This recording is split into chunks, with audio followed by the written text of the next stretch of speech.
Welcome to Horse of the West, this week presenting the National Reining Breeders' Classic. The circle of life is the sound of success here at the NRBC, the song riders hear when they take the lead in this world-class competition. But it's also the spirit of this championship show, where families of horses and riders come full circle. Just seeing those kids, just thrive. It's definitely something special to share with your family. We'll have highlights of the non-pro championship and also spend some time with the youngest riders in the NRHA, the 10 and under short stirrups crowd. I was a lot nervous. Coming up on Your Horse Inside and Out, sponsored by Behringer Ingelheim, we're going to talk about bedding trailers or not bedding trailers. That's all coming up in this episode of Horse of the West. Welcome to Katy, Texas, and the non-pro championship of the National Reining Breeders' Classic.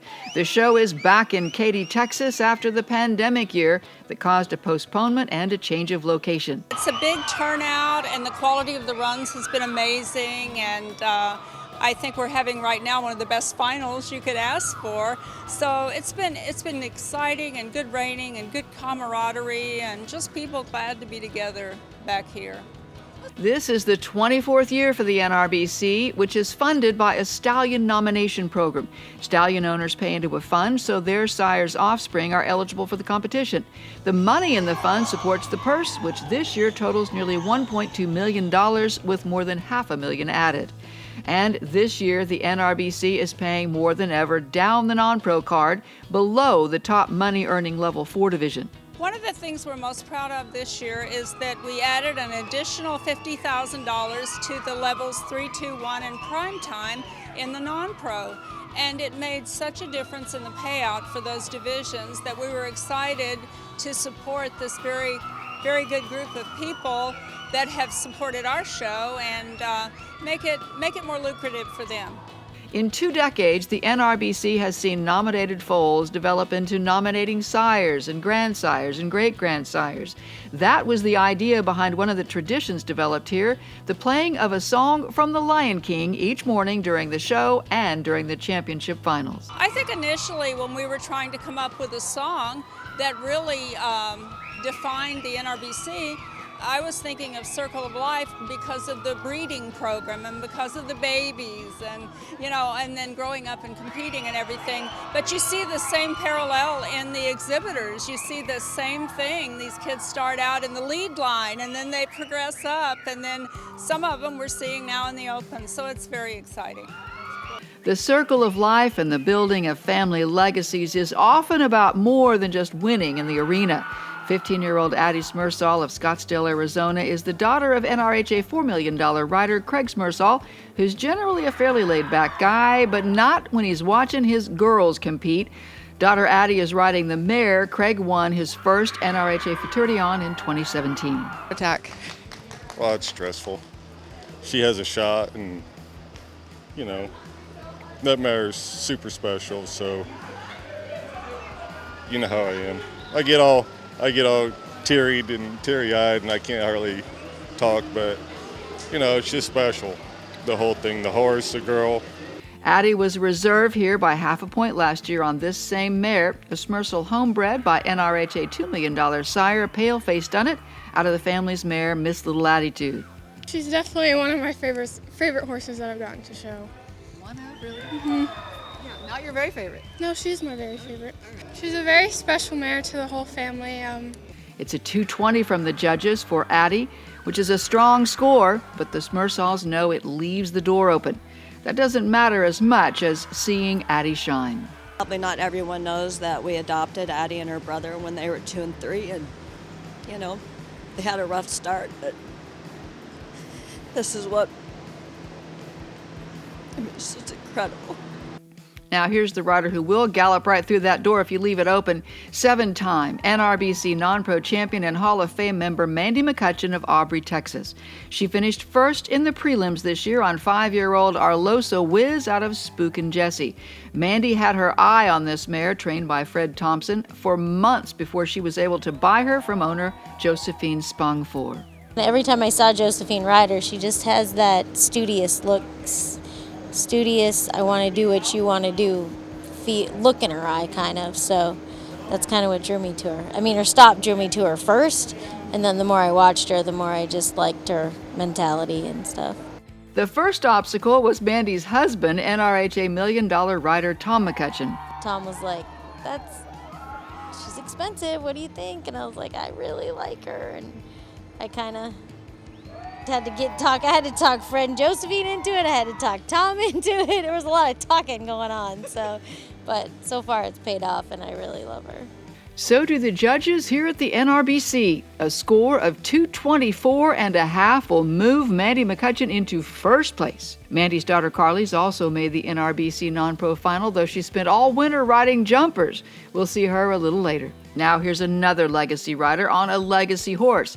Taylor Zimmerman is a 20-year-old member of the SMU equestrian team and granddaughter of NRHA Hall of Fame member Vaughn Zimmerman. Taylor's riding a 5-year-old son of 2016 NRBC champion Not Rough at All, owned by her grandfather. He has been phenomenal for me. We raised him. It's been kind of a whirlwind, honestly. Jason Van Linningham trained him. I take him home in the summer and kind of just do my own riding on him. He's really easy. And I've been top in every major event with him so far. So I'm hoping we have a long career ahead of us. Taylor and It's All About Rough tied Mandy McCutcheon for third in the NRBC last year with a score of 219. They're going to best that by a point, earning a 220, which will move them into third. It's so special, and this horse is kind of like we have him because of my grandpa and because of everything he did with Rough. And if it wasn't for kind of my family, I wouldn't be where I am now, and I'm very grateful for it. It's definitely something special to share with your family. 18-year-old Lane Colston of Frankfort, Kentucky is creating his own legacy in the reining industry. He's a multiple NRHA Youth World Champion, but he has been regularly making the Level 4 finals of NRHA majors for several years now. He's done particularly well on offspring of the big-time producing mare Darlin's Not Painted, like this 5-year-old by Electric Code named Darlin's Cody Boy.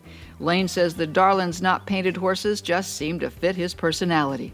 They're super laid back, and they're just along for the ride, but when you're ready to go horse show, they know, and when you walk in the gate, they're game on. Lane Colston and Darlin's Cody Boy marked a 216 at last year's NRBC, but here in 21, they're going to best that by 2 points, earning a 218. When we come back, 3 more NRHA legacy riders: Luca Fapani on Ice Cube, Sam Florida on Hollywood Dirty Secret, and Carly McCutcheon on Done with Guns. Later, we'll talk to the 10 and under crowd, and you never know what they're going to say. Going to tell us a story about your parent? We'll be back with more from the National Reining Breeders' Classic right after this. Don't ride off. You're watching Horse of the West on RFD TV. Welcome back to Horse of the West and the National Reining Breeders' Classic from Katy, Texas. 7-time champion Mandy McCutcheon is in the lead on the 5-year-old mare J. Losa with a score of 224.5. 15-year-old Addie Smersall is in second on the 7-year-old mare Face the Attitude with a 221. And in third, Taylor Zimmerman on the 5-year-old gelding It's All About Rough at 220. Luca Fapani of Scottsdale, Arizona is the son of NRHA $5 million rider and 4-time NRBC champion Andrea Fapani. Luke is riding the 6-year-old stallion Ice Cube by 2015 NRBC champion SG Frozen Enterprise out of NRHA Futurity champion Tari's Designer Jeans. Luca's mom and NRHA $1 million owner Tish Fapani rode this horse to victory at the 2018 NRHA Futurity, but he has become Luca's horse to ride during the last year or so. The score to beat for Luca is a 224.5, and he comes very close on Ice Cube, earning a 224 to slide into second. I saw the biggest score, but I knew he could do it, so I just tried to ride him the exact same as I have the whole past week, and just tried to keep the head straight, and he was real good. Sam Florida of Springfield, Ohio is also the son of a 4-time NRBC champion and $5 million rider, Sean Florida. Sam's on a 6-year-old gelding he rode to the 2018 Level 1 NRHA Futurity Championship. This is Hollywood Dirty Secret by $2 million sire Hollywood's Tinseltown out of Maximum RPM. They earn a 220 and move into a tie for fourth. He's just always been a very honest horse. Like, he's never started to guess or anticipate anything in the show pen. And tonight he felt like one of his best. He ran out of gas on that last stop, but everything else I thought was flawless on him. Gina Schumacher is a native of Germany who got this 6-year-old mare, Oh Starry Night, by NRHA $4 million sire Gunnar Trasha just before the NRBC back in 2019. Gina and Oh Starry Night were 7th in the prelims with a 2:18, but here in the championship final they mark a 2:20, and they will move into what is now a 3-way tie for 4th. That's going to pay each rider just under $10,000. Kim Muhlstetter of Scottsdale, Arizona, is riding an NRBC legacy horse. This 4-year-old gelding named TR Baby Blues is by NRHA $2 million sire and 2011 NRBC Open champion Spooks Got a Whiz. He is out of 2011 NRHA non-pro futurity champion Spooks and Sparks. Here in Katy, they will finish 7th with a 2:19.5 for a paycheck of $7,500. 15-year-old Carly McCutcheon of Aubrey, Texas, is a third-generation member of a family that embodies the circle of life as much as any other. She is the granddaughter of NRHA Hall of Fame members Tim and Colleen McQuay. Tim's an NRHA $1 million rider, and Colleen a high-level hunter-jumper trainer. As a result, Carly rides both. They're very different. You definitely get on the reiners a lot earlier than you do the hunters and jumpers, but it's kind of relates to the jumpers as far as you want to get them, tuned up to ready to go horse show and do good. Carly spent all winter in California riding jumpers, but she got back to Texas in time to find a horse in the family string to make the NRBC. They have a few good ones to choose from since her mom, Mandy, brother Cade, and father Tom are all NRHA $1 million plus riders. Carly ended up on Done with Guns by Gunner's Special Night out of Bellstar Dunnett, and she earns a 2:18.5 from the judges for 8th place and a check for $6,500. Addie Smersall and Face the Attitude finished 3rd and earned a check for $13,000. Our reserve champions and winners of $17,000 are Luca Fapani and Ice Cube. And after setting the bar with a 2:24.5 as draw 6, the NRHA's highest earning non-pro ever, Mandy McCutcheon, holds on to win a record 8th NRBC non-pro championship and $30,000.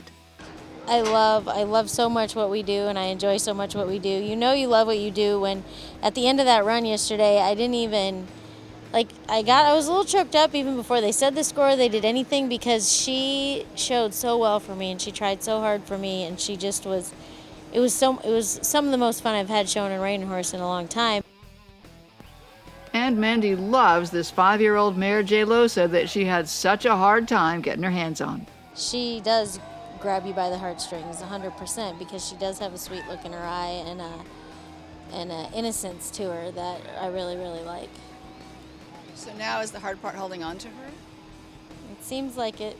It does seem like it. Today is the hard part, but I'm doing a lot of talking again to try and talk my way into holding on to her. When we come back, we're headed over to talk to the kids in the 10 and under short stirrup at the National Reining Breeders' Classic. What do you like about it? Because it's so much fun and I love my horse. They'll make you smile. Don't ride off. Your Horse Inside and Out with Dr. Joe Carter. Sponsored by Beringer Ingelheim. There's always been a lot of discussion about whether you should bed trailers or not bed trailers with sawdust or shavings prior to hauling or to haul your horses. The major downside of bedding trailers with sawdust and shavings is the dust that they create. So the essential question is shavings or no shavings. So the debate between shavings and no shavings is something that's been going on for quite some time. I think from a veterinary perspective, I'll lay some facts out for you to consider, and you can make that decision on your own, because there's really no right or wrong. I think these trailers that have air ride shocks that are super absorbent are super, very easy on horses compared to trailers that don't have. Of course, rubber mats, add some traction, prevent them from slipping, and comfort with some cushion. And to add shavings on top of that, certainly does give them an extra layer of cushion. It also absorbs urine and feces when they do urinate or defecate in the trailer. Now the downside is that dust that's created on hauls greater than 20 hours, there's an increased incidence of shipping fever or pleuropneumonia. Pleuropneumonia is where you develop fluid between the lung and the chest cavity. You get an infection in that area. and dust and debris and dirt all add to the chances of that happening. So I consider personally that on long hauls, keep your shavings down, maybe just on the hind end of the horse, and limit them, in the whole trailer. But if you're worried about, what to do with your horse hauling, contact your local veterinarian. And I'm Dr. Joe Carter with Your Horse Inside and Out. Your Horse Inside and Out is sponsored by Behringer Ingelheim.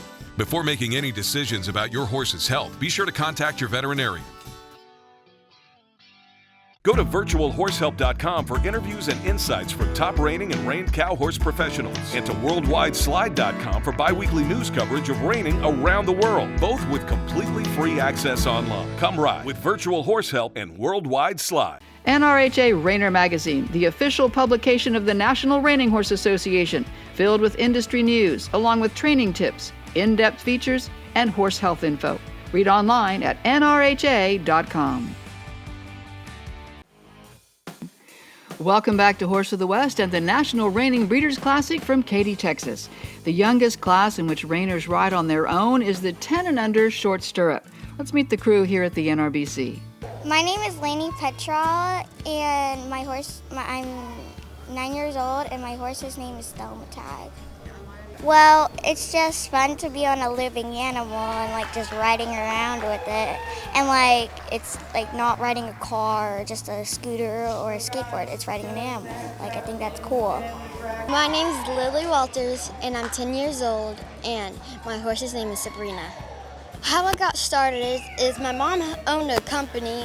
Well, it's called Cactus Lily, and we used to go to all these reining shows, and so then she I want to do that, and then she started doing it, and I go, oh, can I do that? She goes, of course, and then I just started doing it.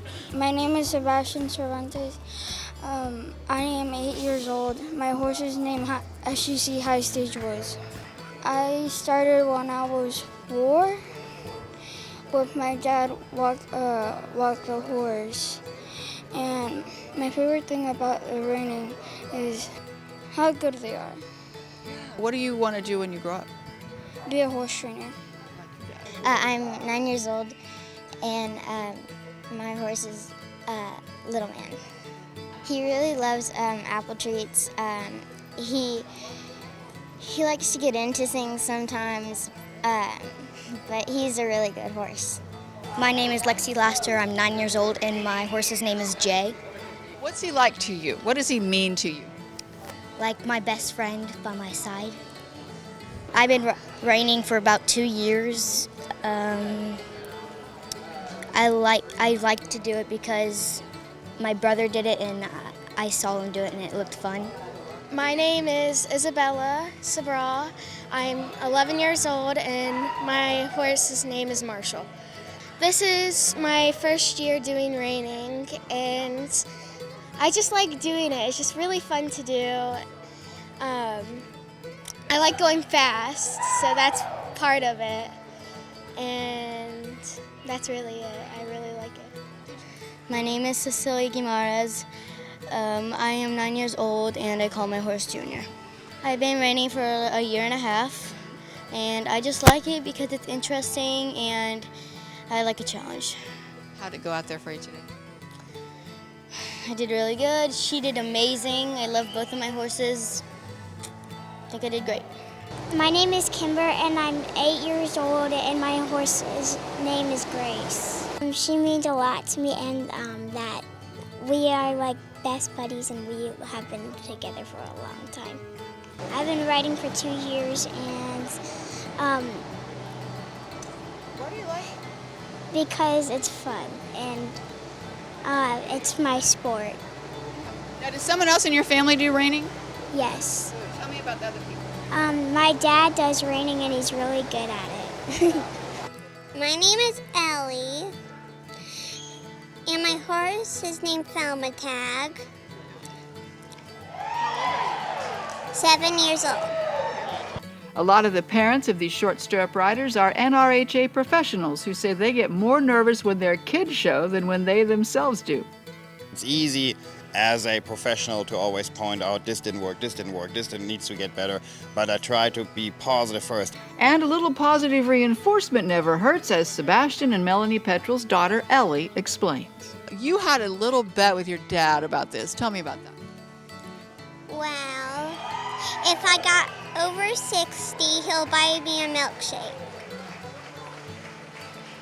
And that was our bet. What if you didn't get over 60? Then I won't get a milkshake, and I'll have to pay him $6. Sebastian owed both his daughters $6 for milkshakes. That's a $12 tab worth every penny. But there's one short stirrup rider we haven't met yet. She won both classes at the NRBC on a horse whose story completes the circle of one very special life. We'll tell you about that when we come back. Welcome back to Horse of the West. 8-year-old Joy Deary won both short stirrup classes at the NRBC on a horse named Chicks Done Dreamin', aka Newt. I like to stop, spin, and do circles. So you pretty much like all of it. Mm-hmm. Is there anything you don't like? No. He's my grandma's, and he's a very sweet horse. He's also a horse with a beautiful backstory involving an older rider named Betty Schroeder. So Miss Betty was actually the very first customer that I got after I won the Reign of Futurity. And so Nicole and I were driving home from Oklahoma City on, Cloud 9, talking about all the amazing horses that are going to be coming and the great new customers. And the first phone call I got was Miss Betty, and she needed help with her rookie horse. She had a horse that did not fit her real well, and we finally convinced her to let me trade him off, and then found Chicks Done Dreamin'. We call him Newt, and Newt took care of her, and that was the perfect fit. She showed that horse forever. So she passed away at 73 from cancer, and her only concern was making sure that Newt had a home. Talk about the circle of life. Somewhere up there, Miss Betty is smiling. Be watching next time for coverage of the Open Championship from the National Reining Breeders' Classic. Also coming up, we go behind the scenes with the NRCHA's Sarah Dawson. You can find more Horse of the West content on our YouTube channel. Be sure to subscribe. I'm Jennifer Reynolds. We'll see you next time on Horse of the West.